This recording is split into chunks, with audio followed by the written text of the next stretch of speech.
Moving from team member to manager is a big leap, especially for women in tech, where representation is still low at the leadership level. If you want to succeed as a leader, you need to master influencing your audience. As you step into this new role, you're going to be interacting with a wider variety of people with different backgrounds, experiences, and needs. Whether you're talking to your team, peers, customers, or even the board of directors, your ability to craft your message accordingly will determine your success. Let's talk about why understanding your audience is so important.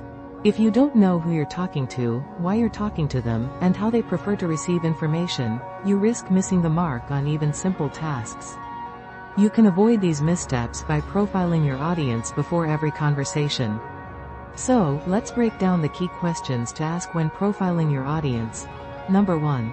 Who is your audience? This is your starting point. Is your audience a group of pre-existing customers, new prospects, your team, or perhaps your company's executives? For example, pre-existing customers might want to hear about new features and updates. New customers? They need to understand the product from the ground up. The board of directors, however, might not care about the technical details. They want to know how the product aligns with the company's goals. Number 2. Why are we talking to them? Every interaction has a purpose. Are you aiming to inform, persuade, or inspire? The why will directly affect your tone, language, and approach. Number 3. Over what platform are you communicating? Are you speaking in person? Is this a formal presentation or an informal email? Communication platforms, whether it's Slack, email, video call, or in person, shape the way your message is received. For example, a quick Slack message may be enough for a friendly update, but a formal board presentation will require a well-structured, data-driven approach. Once you have answered these questions, start by defining the primary and secondary audiences. Primary audience are those who are directly involved in your communication. These are the people who will take action based on what you say. Secondary audience are individuals who may not be the main focus of your message, but they still need to be considered. Think about people who might be in the CC of an email, assistants, or even others in the company who could indirectly influence the decision-making process. Now, let's get strategic. Who holds the most influence in your audience? Who are the decision makers? In many cases, this could be senior leadership or individuals with significant sway over others. Craft your message with these key influencers in mind.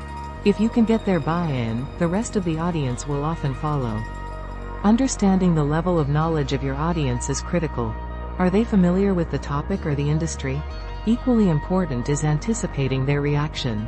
Are you speaking to a group that's hostile or resistant to change, or are they already in agreement with you? Be prepared for different reactions, and adjust your approach accordingly. You also need to consider the size and composition of your audience. Are you addressing a small, intimate team meeting or a large conference room full of people? You'll also want to think about the audience's demographics.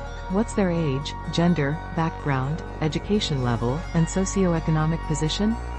This information can help you tailor your message for greater impact. Finally, consider what they need to know and how they access information. Are they detail-oriented or high-level thinkers? Do they prefer visual aids or more in-depth discussions?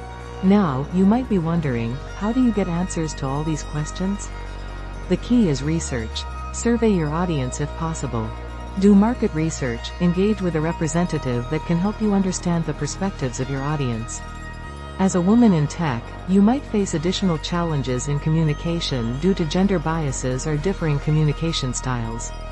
Research has shown that men and women often communicate differently.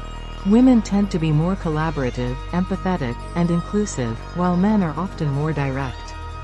As a female leader, your ability to connect with diverse groups, speak to both emotions and logic, and influence people through your words will be one of your most valuable assets. Remember, as a leader, understanding your audience, speaking to their needs, and delivering your message in a way that inspires action is crucial. And when you do this effectively, you will not only become a better manager, you'll become an even stronger leader.